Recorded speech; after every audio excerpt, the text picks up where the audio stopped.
Yo, what is going on, guys? Toucher322 here, back, and today, guys, one sec, the music is not starting, and there we go, should be good to go now.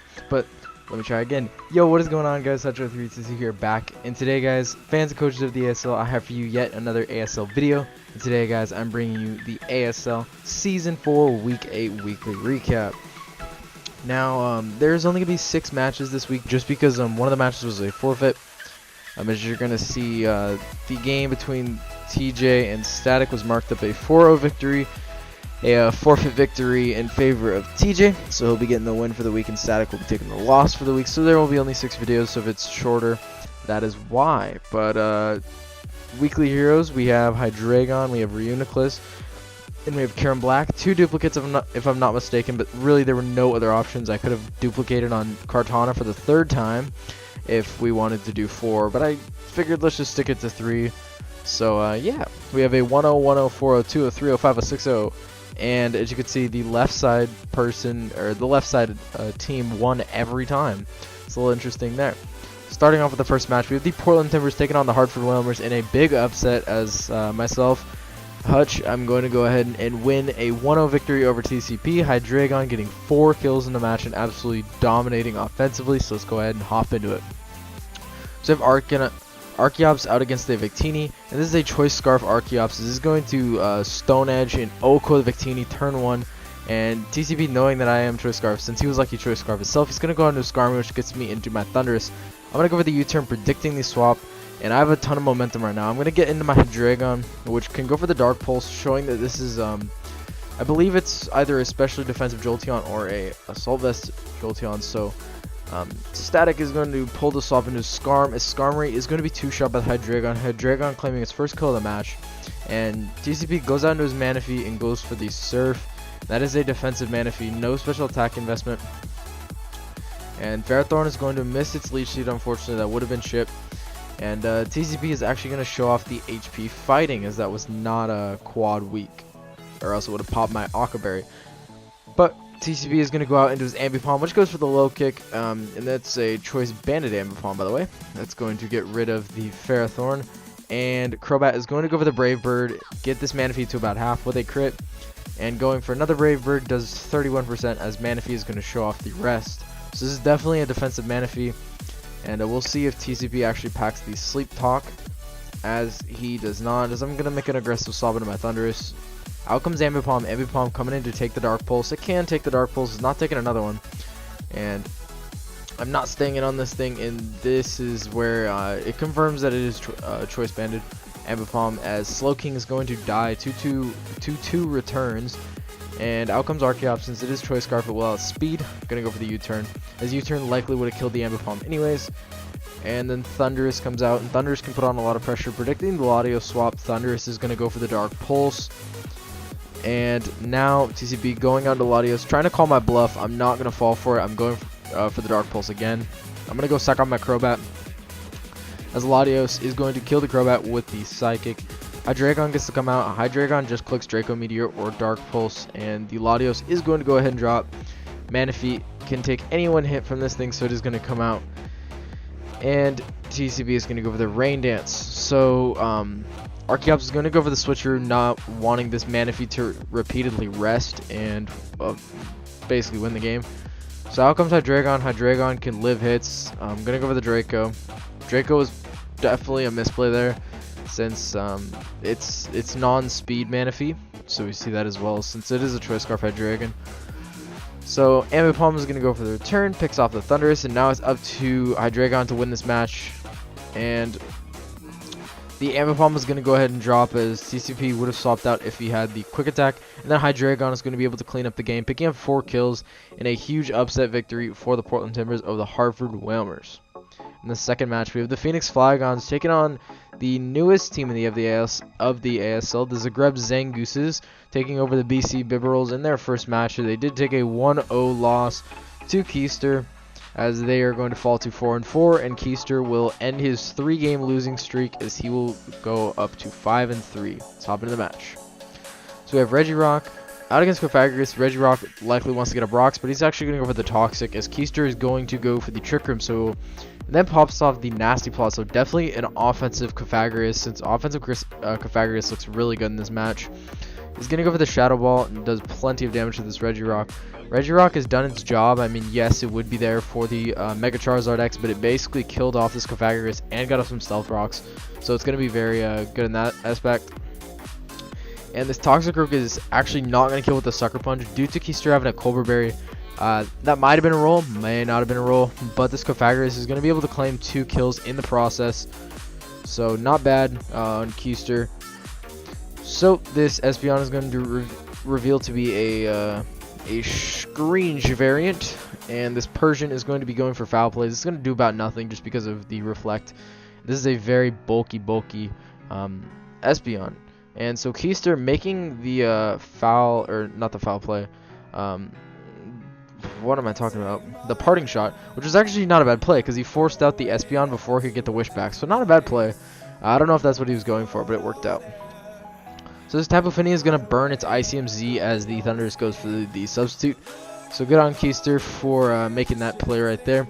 Then he's going to be sitting with a sub, and he's going to go for the Gigavolt Havoc, which on +2 plus Light Screen, that's going to do literally nothing to this Tapu Fini, which is already really bulky. And Thunderbolt does 22%, so Tapu Fini does get rid of this Thundurus. Out comes the Mega Charizard X, and this reveals that it has to be Thunder Punch. As it is Thunder Punch, it is going to get rid of this Tapu Fini. And now this Zardex looks really good for the rest of the game. But this Espeon does outspeed it, so it is going to come in and kill it. Keister is probably thinking it's a bulkier Espeon, and it probably doesn't have speed, but he must just be max HP, max speed. That would be what I would guess. And since Marin no longer has his Light Clay, he just wants to Psychic into this thing. Then goes for the Toxic with his Zygarde, maybe wishing at this point that he got up the Light Screen, as he's going to pop off the Weakness Policy. And Zygarde is going to go for the Dragon Dance, getting up to +3 attack and +1 speed. I truly don't know why Varen didn't click Outrage there. Outrage would have literally won him the game, assuming he got 3 rolls, as it kills everything. But he's going to go for the Swords Dance with his Sneasel, and Keister solidifying the game, going for the Rock Tomb. Very, very good play, as the low kick is now going to come through. And although the Reflect is up, it does not matter. This thing is too frail, and it's at +2. The foul play is going to do too much to the Sneasel, and Icicle Crash just simply does not do enough. So that is going to be the game. The Phoenix Flygons are going to beat the Zagreb Zangooses 1-0. And like I said, Slow Bohemians and Inner Melodic was a forfeit, as you can see there. Those are the records if you want to see them now. But here we have the St. George Dragonites taking on the Newcastle Mets. Like I said, Kartana, I could have tripled up on it. Not even double, it's triple at this point. But we got Kieran Black here being one of the weekly heroes, picking up 3 kills, although it died because Gumby lost, so it's guaranteed to die. But Kieran did pick up 3 kills, which it looks really good on paper just from team preview, so let's see how it does. We have Mega Steelix and Hariyama. Hariyama can punch an absolute hole in this thing. So EN is going to go for the Protect, probably scouting this thing's item, as it does have Flame Orb, so EN is going to go out into his Dragonite. On a crit, the close combat is 23%. This Dragonite, I think he's bringing bulky Dragonite again, as I can see the leftovers there. And predicting the Zapdos to come out, EN is going to make a very, very ballsy play into his Mamoswine, but it does pay off, as he's going to get a hit off on the Milotic before it gets its Flame Orb up.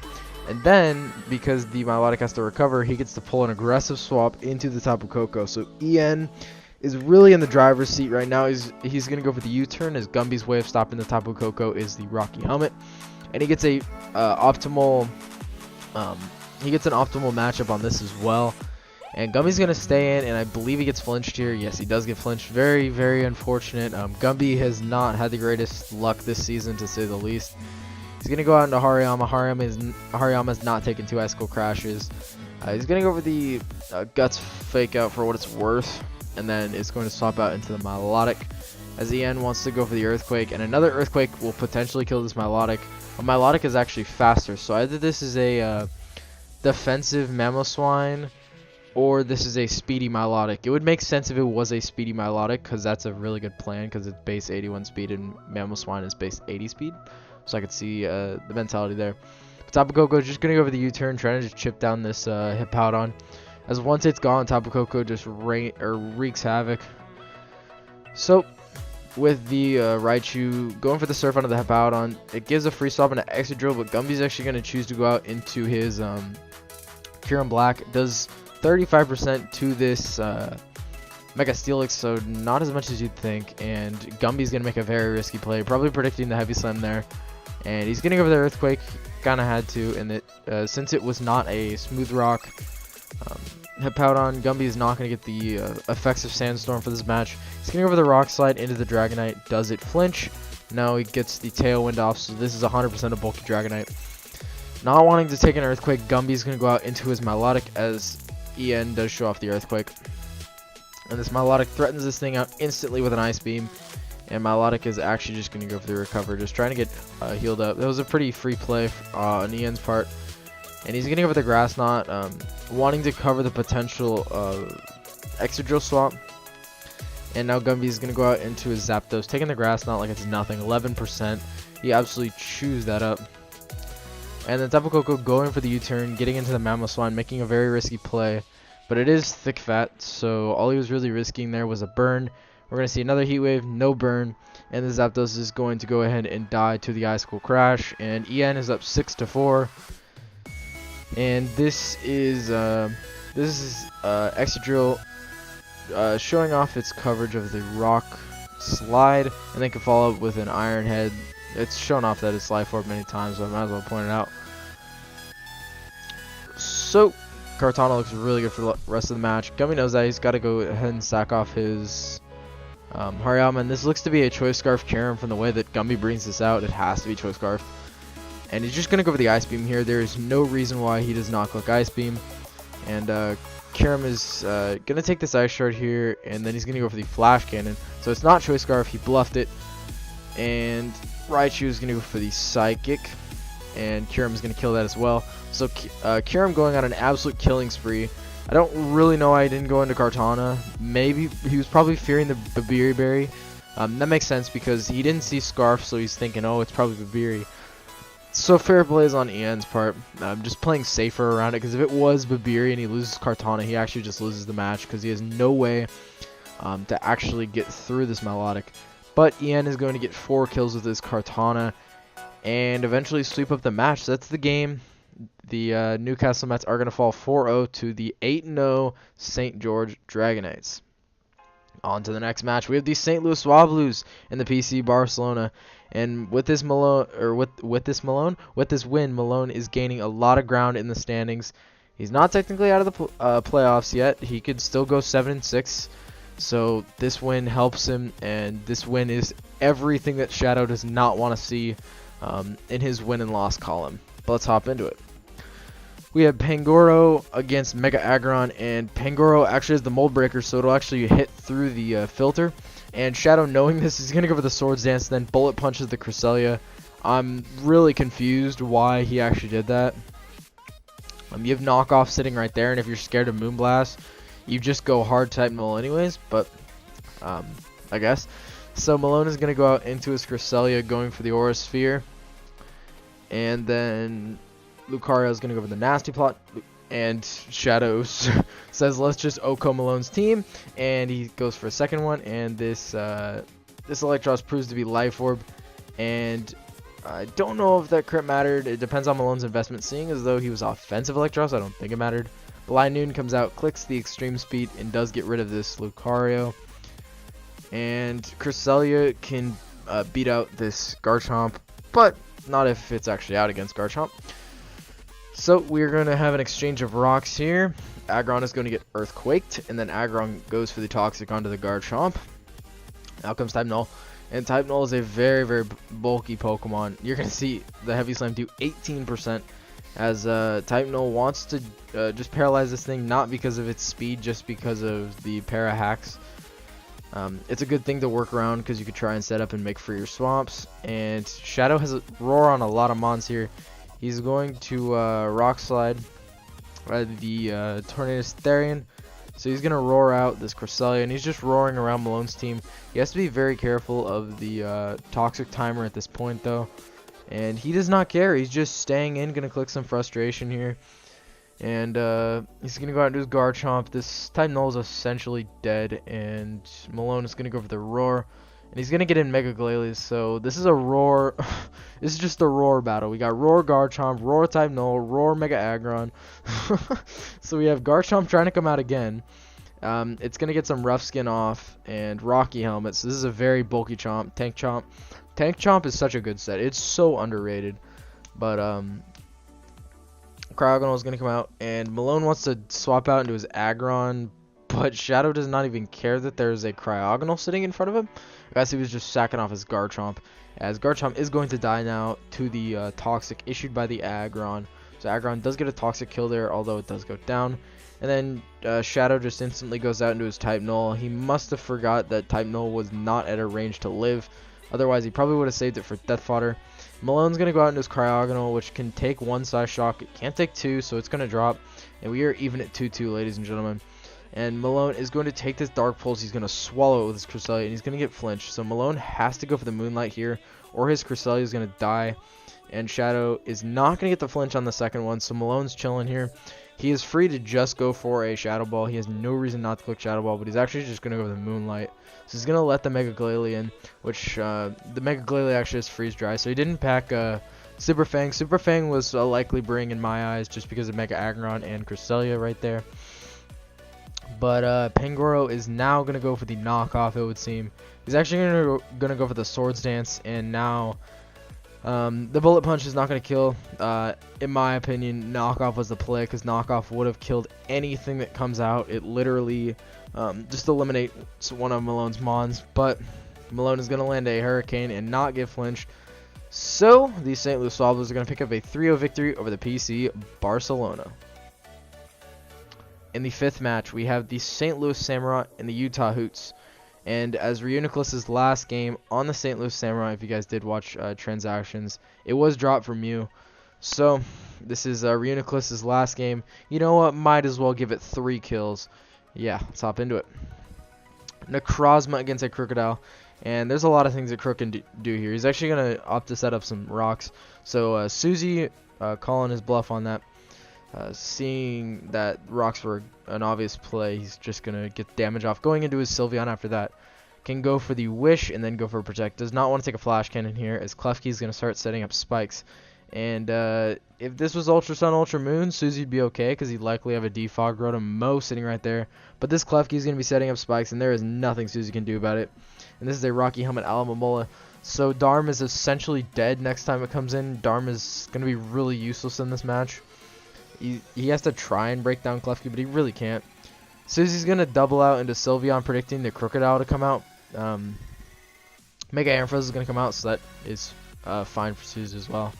And this Mega Ampharos looks to be fast, just because it outsped the Sylveon.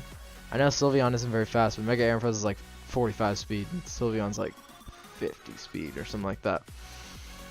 So Sylveon is going to go for the Calm Mind, and with that Wish coming back, this Crook is actually going to be out of range to two-shot this thing potentially. So Alamomola comes out. Alamomola likely wanting to put this thing on a timer with a Toxic, but Anderson is going to double out into the Klefki, and the Sylveon is going to be sitting at +2/+2, and it's going to go for a Calm Mind again.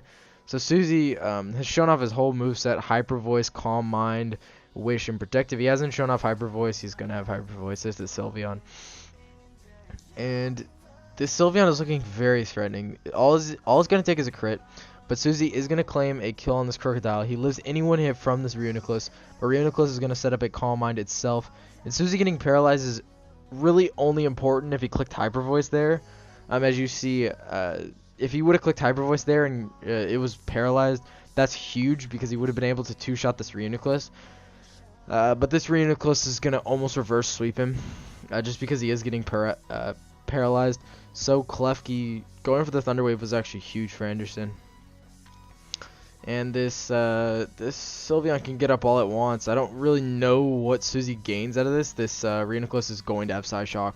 That's really... Oh, he actually has Psychic, so never mind. If Anderson packed the Psyshock, he'd be okay in this situation. But Sylveon is going to get off the Wish, so not bad. He's going to get paralyzed, though, and cannot get off the Psychic.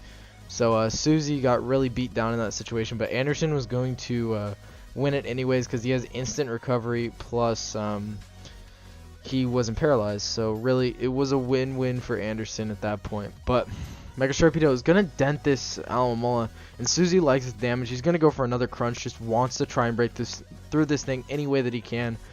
But it's easier said than done when dealing with an Alomomola. Alomomola is a very bulky mon, very passive but very bulky.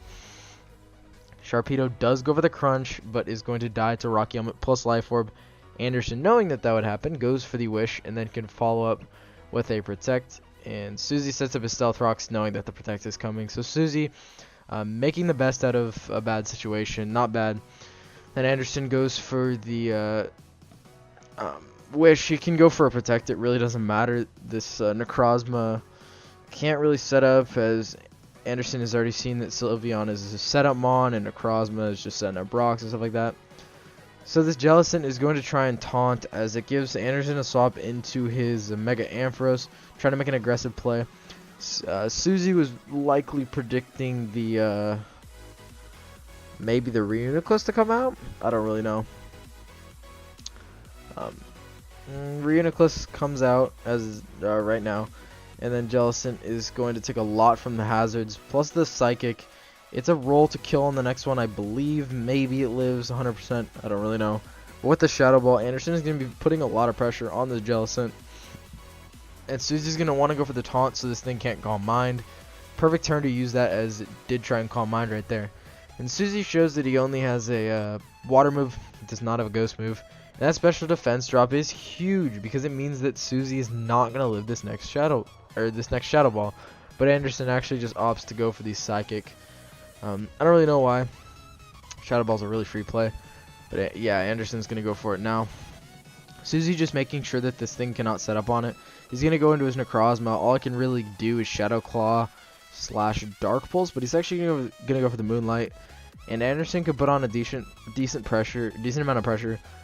Anderson wins the game if he gets a special defense drop. There's nothing Suzy yep, there it is. Nail in the coffin. There's nothing Suzy can do to bring it back. He has to use Necrozma to win this game.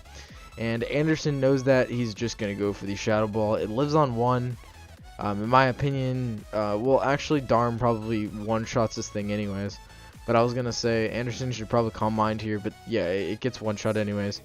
Suzy just has to go into his Darm. It's going to be at 6. It dies to Alomomola. And Alomomola takes any one hit. Really doesn't matter if Suzy predicts it or not, because it would die to swap in. So out comes Rotom-Mow. Anderson gets a free swap into his Mega Ampharos, and Mega Ampharos just gets to clean up the match. And here is Sam, the Mega Ampharos. He's actually going to go for the Volt Switch. Man's crazy. He wants to give the kills to Infernape. Not bad, not bad. So he's going to double back into the Mega Ampharos. What? Oh, because it's Choice Scarf. He forgot. Anderson tried to be great, give his kills to the Infernape. But, wait, what? He's going to go back into Infernape. Oh, he wanted to make it so Vacuum Wave could kill. Okay, not bad, not bad. I like it. So, Infernape picking up the last kill, as the St. Louis Samurai are going to get a 5-0 victory over the Utah Hoots. And for the last game of the week that I have for you guys, we have the Arcane Organized and the Washington Wailords are 6-0 of the week, as Weavile putting in work as it always does in the ASL. Weavile is just a mon that always puts in nothing but the finest. So let's see our kill leader in action, or so I thought. Manaphy's the kill leader. It's like Manaphy, Weavile, and Victini are top 3, I think. So yeah, anyways, Cobalion is going to go ahead and go for the Volt Switch, as this Meloetta goes for the Charge Beam into Mega Slowbro, and another one is going to kill it. But Cam is going to go for the Hyper Voice, and Cam is putting on a ton of pressure lately. As we've been talking about how Cam has gotten a much more offensive team. He's really showing it here. He didn't bring the offensive portion of his team, but he's showing how his defensive mons can be offensive. Like, he literally brought all of the bulky mons he has on his roster. Almost all of them. But Bronzong is going to be taunted, and Cobalion is going to get up some rocks. Outcoming lander is Therian, wanting to maybe see if it's levitate, or can just go for a knockoff here. Knockoff will do a tremendous amount of damage, as that is what is going to pop off. We're seeing 56%, and what did I tell you? He's got to bring Trick Room every week. I swear I think Cam has brought Trick Room every single week. So, Primarina is going to go for the Psychic, not really caring what this Golbat can do to it. And Golbat is going to swap out into the Weavile, making a pretty ballsy play, risking a win con, but that's what you got to do to set yourself up for a 6-0, as we see that Ian did get the 6-0. And Trick Room is going to end this turn, so Weavile is going to be able to follow up with another knockoff, getting a kill. And finally getting its first kill back on a team. This Ditto is going to transform, and Ian is going to go out into his Cobalion and get the justified boost. And Cobalion no longer has leftovers, but this is a +1 Cobalion. That is nothing to mess around with. Just ask Mylan. But Cobalion is going to go for the Volt Switch, getting into his Incineroar. And Ian can go ahead and kill with the Flare Blitz. So Ditto is going to go for the U-turn as Mega Slowbro comes out. Mega Slowbro can take any one hit from this Primarina as long as it isn't called Energy Ball. But actually, it might drop the Specs Moonblast. I don't really know. But this Golbat is going to be able to roost up as it's Specs. Because otherwise he would have clicked Psychic. But it still does a tremendous amount of damage. But this Golbat is just going to go for the Super Fang. I guess that's the only way that Ian can hit this thing. And Primarina is going to repeatedly fire off a Moonblast. I don't really know why. I truly don't know why. But this is all that Ian can do because it's the only thing that takes a Moonblast. So I guess he's just trying to PP stall at this point. All he has is Super Fang. So, oh no, he has Heat Wave. Hold up. Why didn't he go for that sooner? I'm actually lost. I guess he wanted to be at high enough health so he can take on anything. But he's going to miss his Heat Wave on Fort. And then the Prim is going to crit. Don't really need that special attack anyways. But, you know, it's at like -5. It's a -5 Golbat. And this is Golbat's going to Super Fang again. Again, I don't get why. You're just wasting your roosts. This is how you take on the Selly. Like, just kill this thing. Just kill it. Oh, now you're at +5. So, Golbat is going to finally kill the Primarina with Heat Wave. And then Cam's going to go Selly. Is going to miss. Golbat's going to miss a Super Fang, so that really sucks. And going out into Cobalion, not really fearing the Earthquake as a Golbat was previously out. So, Cobalion is going to go for the Taunt. And Cam just wants to go for the offensive and Volt switching into likely the Golbat. Actually, Ian's going to go into his Landers, can possibly fire off a Rocky MZ. And that might be what he's planning on doing here. Is this Ditto is going to get the Intimidate off. And Cam has played he's played this Ditto very well, but Ian maybe taking a play out of my book. Going for the Smackdown into Selly. I used that with Mega Pinsir last year. But Meloetta is going to get Toxic. Well, I tried to. It didn't actually come into play, but I tried. It was in my prep. So Meloetta is going to go for the Hyper Voice. Weavile standing tall. It will not fall. And Weavile is going to go for the knockoff, getting rid of this Ditto. Crit. Again, don't know if it matters. But Weavile has one more hit left in it. I don't care what Mon you are. You are taking some big damage from Weavile, or so you thought. Ian's trying to preserve this 6-0. He's going to go to his Golbat and then doubling out into his Landorus. I'm really thinking this is a Z-move Landorus, but he's going to go for a Smackdown here. And there is nothing that wants to take an Earthquake from a Landorus Therian. The thing hits stupid hard. So Selly is going to go for the Protect for what it's worth, and then Landorus goes for the Earthquake, gets rid of that. Meloetta comes out, and Ian is going to go for the knockoff, outspeeding the Meloetta. So this is going to be the game. The Arcane Organized securing a 6-0 victory over the Washington Whalers. So here are the upcoming matches for next week. Go ahead and look at that while I'm talking. So yeah, thank you all for checking out the video. And yeah, I'm going to be on vacation, so I just have to record all these videos right now. So I'm going to go ahead and record the Season 1 Weekly Recap. I'll see you guys in the next video, which will probably be the Season 1 Weekly Recap. But I will see you guys in the next one. Goodbye.